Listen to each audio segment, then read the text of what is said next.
alors que benn reddition des comptes je parle de reddition des comptes sénégalais yi noonu la ñu ko xamee mais il y a la loi de ce qu'on appelle du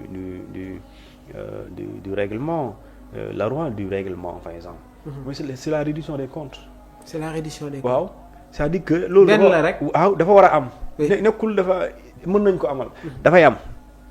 c'est-à-dire que bu ñu voté par exemple budget 2025 bii xam nga voté nañ ko. et pareil je pense que le 31 le constitution bi ne. dafa war a loi des finances bi soo wax ne dafa war a disponible dañ ci war a pare.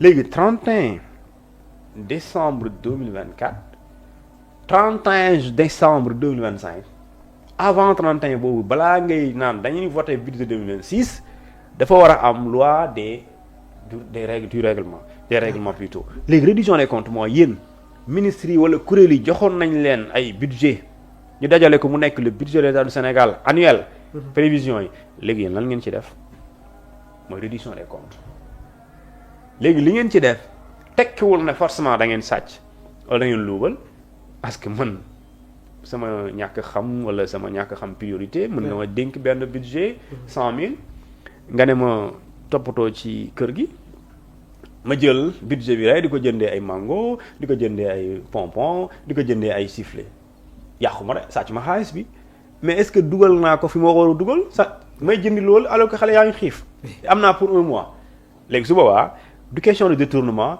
mais question de lu ñuy tuddee pertinence des dépenses mooy que ne man fi ma dugal dépense bii sàcc ma xaalis bi de waaye du fii donc amul parce que amul impact ça n'impacte pas positivement le Sénégalais donc là ñu tuddee la pertinence des dépenses de l'État léegi nag s'il y a ce manque de pertinence des dépenses de l'État ñu gis ne yow mii de ni nga dugale woon daaw xaalis bi ci lii baaxul doo ko dugal fee moo ëpp njëriñ léegi loolu correction la léegi ki nga xamante ne moom daa jël xaalis bi xam na ne dañ koo jox ne tabaxal 50 écoles wala mo yàlla na nekk loolu nga tabaxal hôpitaux nga jël xaalis boobu di surfacturer di ko daggatee ba waree fay nga déclarer fay alors nga jël xaalis bi yóbbu ko sa compte wala nga xamul lay def xam nga loolu du question de pertinence ay question de jubadi la et su boobaa kooku dañ ko war a corriger pénalement et léegi nag su boobaa li nga xamante ni moom mooy Cour des comptes dañ ne Cour des comptes dafay accompagner président de la République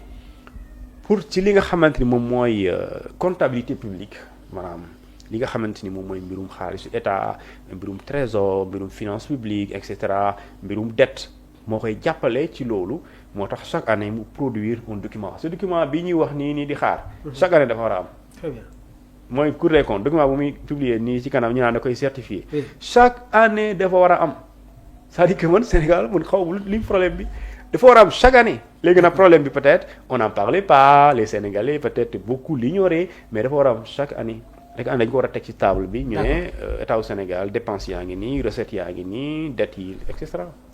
am na solo Thioune mu nekk ay jàngat yu am solo concernant li nga xamante ne moom mooy le décryptage du discours du président Bassirou Diomaye Diakhar Faye waaye tamit gis ngeen lecture ak développement yu am solo yi nga xamante ne jot nañ ko indi sur les différents aspects dañuy continuer rapidement li ñu dese ci ay waxtu bëriwul sur la radiation de Barthélémy Diaz gis nañu ñaari recours yi nga xamante ne ces avocats jot nañ ko annoncé donc premier recours bi dafay am pour objectif d'annuler la décision du préfet le considérant démissionnaire de son poste de maire de Dakar waaye tamit deuxième bi dina tenter d'annuler sa radiation de l'Assemblée nationale alors Thioune ay jàngat moom lañ bëgg a xam exactement concernant les recours yi nga xamante ne jot nañ ko dugal au niveau de la Cour suprême. waaw xam nga recours moom sëriñ bi droit la. d'accord droit la ku jàpp ne dañ ko tooñ wala moom ku jàpp ne moom dëgg bi ci moom la war a féetee droit la. d'accord donc doo ko bañal kenn d'ailleurs mënoo ko bañal kenn d'ailleurs alors mais des fois nga def loo xamante ni nga xam ne.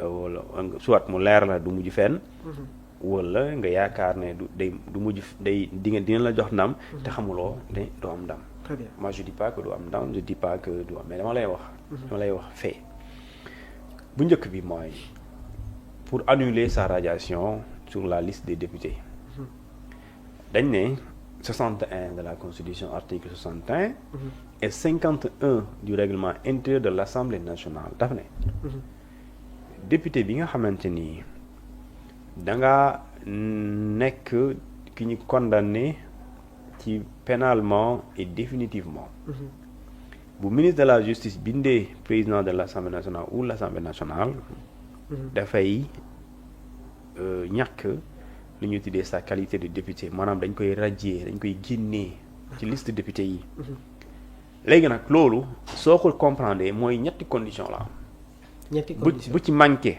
mënoo ko radier soo ko radier su demee yoon dañ koy dugalaat ñetti condition amul ñett amul 4 amul 2 3 ces 3 sont quoi mooy la radiation la condamnation pénale définitive. D'accord. La condamnation warul yem ci condamnation rek par exemple quelqu'un qui est condamné provisoirement mënoo ko radier par exemple Guy Marius Sagna par exemple est condamné provisoirement mais mënoo ko radier parce que dafa def recours donc la condamnation n'est pas définitive cour d'appel waxagul donc mënoo ko radier.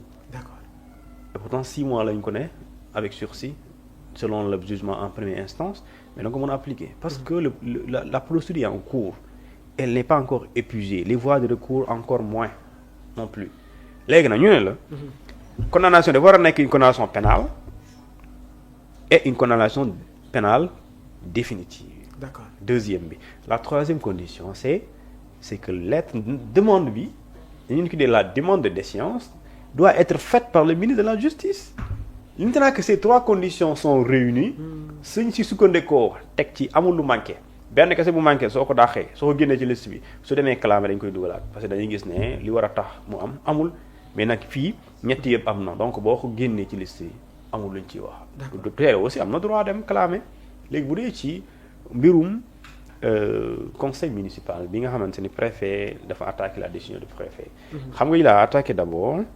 La décision du préfet comme ni ko article 277 waxee mu ne su fekkente ne nga nekk élu conseil municipal nga nekk ci kaw inéligibilité benn bu mën di doon en tout cas ils sont su ma jubulee 7 ñu ne la yow da ngay bu préfet électeur municipal bu ko waxee yow dañ lay génne dañ lay déclarer démissionnaire je parle même pas de la révocation ñëwagul. D'accord. Léegi ñu ne dañ lay déclarer démissionnaire vous avez 10 jours pour contester ça 10 jours la cour d'appel il a fait la cour d'appel dafa wax nee na effectivement Barth li nga wax ne préfet daa juum wala moom daf laa tooñ juumul tooñu la bailleur dëgg la parce que dafa sukkandiku ci article 277 effectivement article 277 nga référé aussi article 29 et 30 du code électoral lu ñu wax effectivement c'est le cas et donc yow tu es dans cette situation donc d'office préfet vraiment deful dara léegi Barth mu defaat recours cour suprême pour ne abus de pouvoir. waaw mooy que ne préfet daa abusé de son pouvoir pour daa di ko déclarer démissionnaire waaw loolu problème la maanaam c'est-à-dire si la cour d'appel joxul Barth dëgg parce que joxul Barth dëgg parce que donc la cour suprême cour d'appel plutôt jàpp na ne il y a pas eu li ñu tuddee des intentions personnelles du préfet pour éliminer Barth. Le préfet s'est limité justement à ses prérogatives qui lui sont conférées par la loi. D'accord. Donc il n'a pas fait une extrapolation, il n'y a pas eu d'exagération, il n'y a pas eu violation, il n'y a pas eu ce qu'on appelle d'abus. Ce qu'il y a eu quoi? C'est l'application très nette justement de la loi de l'article 277. Donc bu fekkente da nga sukkandiku ci loolu dem aussi attaquer la Cour suprême pour abus de pouvoir, bon, je pense que tu risques également d'être débouté comme ça a été le cas à la Cour d'appel. Très bien. Mu nekk tamit voilà une analyse concernant la radiation de Barthélémy Diaz. Donc gannaaw ba ay avocats am évoqué li nga xamante ne moom mooy ñaari recours. Thioune, l'actu commenté, on termine avec vente aux enchères du matériel de la 7TV. May mën a ndox fay. Bon, j'ai vu des su ma juumlee des images. Oui. yi nga xamante ni nee nañ dañuy ñëw pour récupérer le matériel en question. Loolu nag il y a une précision à faire. Justice moo huissier de justice d'ailleurs moom moo fa dem. Alors su ñëwee aussi parce que à chaque fois ñu def lu ñu tuddee saisie de matériel il y a eu lu ko précédé. D'accord. mooy def le constat d'huissier mooy dañuy jàpp ne da nga yoreel nit wala état loo war a fay. mais fayoo waaye gis nañ ne ci li nga moom buñ ci ñëwee. somme bi nga yoreel buñ ko ci génn am na luñ ci mën a génnee ba mu tolloo li nga yoreel bu fekkee da nga yoreel nit 100 millions. fayoo ñu gis na yor nga valeur u 100 millions yor nga oto bu jar 50 millions yor nga fauteuil buy jar 100 000 yor nga également téléphone buy jar 1 million nga yore matériel boo ko dajalee mu mat somme bi dañuy ñëw def lu ñu tuddee constat maanaam lu ñu tuddee inventaire d'ailleurs. inventaire matériel bi ba mu tolloo valeur léegi nag ñu évaluer ñu ne oto bii mu ngi tudd Hyundai waaye jamono ji Sénégal de soo muytul mu ngi jar 6 millions kon mën nañ ko jaayee 6 millions. D'accord. Après nga dajale loolu nga def calcul bi mathématiquement mu tombé ak montant en question bi nga war a fay. léegi nag tey bu ñu ñëwoon tey sa kër ñu gis ne yaa ngi yoreel Massamba 10 millions waaye sa kër am na valeur yoo xamante ni objet ay truc am ngay oto yoo xamante ni valeur yi c'est des kenn xamul ñaata la mën na 100 millions. Bon dañuy ñëw rek jël si li nga xam ne lu tolloog 10 millions yi ñu dem seen yoon. pour nga fay c'est-à-dire que bu mënuñ ko weesu mënuñ ko manqué. c'est-à-dire que tey boo demee ci Maïmouna Ndour Faye aussi li nga xamante mooy lu ñu yoreel parce que yorelu leen ay caméra yorelu leen ay bic. daf leen yor peut-être xaalis dañ koy réclamer léegi dañuy jël matériel yoo xamante ni suñ ko jaayee. d'accord dina tolloo ak lu mu war a fay léegi su matee rek dès l'instant mu mat amatuñ jël même bic bi jar 100 francs. amatuñ droit jël leen duñ ko jël boo ko jëlee yaa ngi tooñ bi yëfu jàmbur la. léegi su boobaa ça veut pas dire que cette TV du dox ça veut pas dire ça ça veut pas dire que du émettre. pour l'instant lii c'est juste benn saisie de matériel. maintenant saisie de matériel mën na impacter liggéey bi. parce que soo jëlee fauteuil mënul tere caméra tàkk. mais soo jëlee oto bi nga xam moom mooy def reportage mën na impacter liggéey parce que su boobaa waxuma doo def reportage mais bu dee oto moo doon yóbbu nit ñi dem reportage. tu es obligé nga rabattre aussi. lu ñu tuddee taxi su dee mënoo fay taxi tu es obligé nga toog doo am contenu. léegi su boobaa day feeñ ci télé bi. léegi nag télé bi lenn moo ko mën tax du dox par exemple ñu daal di couper signal wala ñu ne sa licence bi ni nga ko amee jaarul yoon donc yoon nee na su dee jaarul yoon dañ koy nangu et buñ ko nangoo su boobaa du émettre. merci beaucoup parce que mën na am chaîne am. muy dawal toujours documentaire. su boobaa la ñu mën. une situation vraiment regrettable et on espère balaa boobu peut-être qu'il y aura une solution une alternative pour bañ a yegg ci li nga xamante ne moom mooy terminus boobu noonu alors Thioune je pense que on a fait le tour de l'actualité. Vraiment di la jaajëfal sur la clarté des analyses ak kàddu yu am solo yi nga xamante ne yaa ngi koy yëkkati tout au long de ce débat je reçois énormément de retours concernant jotaay yi nga xamante ne ñu ngi koy amal fii ci DKR. ñu bëri ñu ngi lay nuyu di la jaajëfal vraiment ci liggéey bu am solo bi nga xamante ne yaa ngi koy def ma bàyyi la nga tàggatoo ak suñu mbokk internet yi. waaw c'est moi qui les remercie et je leur suis vraiment très reconnaissant. di leen ñaan ñoom ñëpp di leen ñaan yow tamit nga gën a wér gën a mën. merci beaucoup déjà xam bi am na mais nga gën a mën. comme ni koy faral di wax gën a mën ah peu pas pouvoir peu mais pouvoir beaucoup comme ni ko Idi waxoon. Macky peu mais il peut peu. yow nga bañ a nekk ci loolu nga pouvoir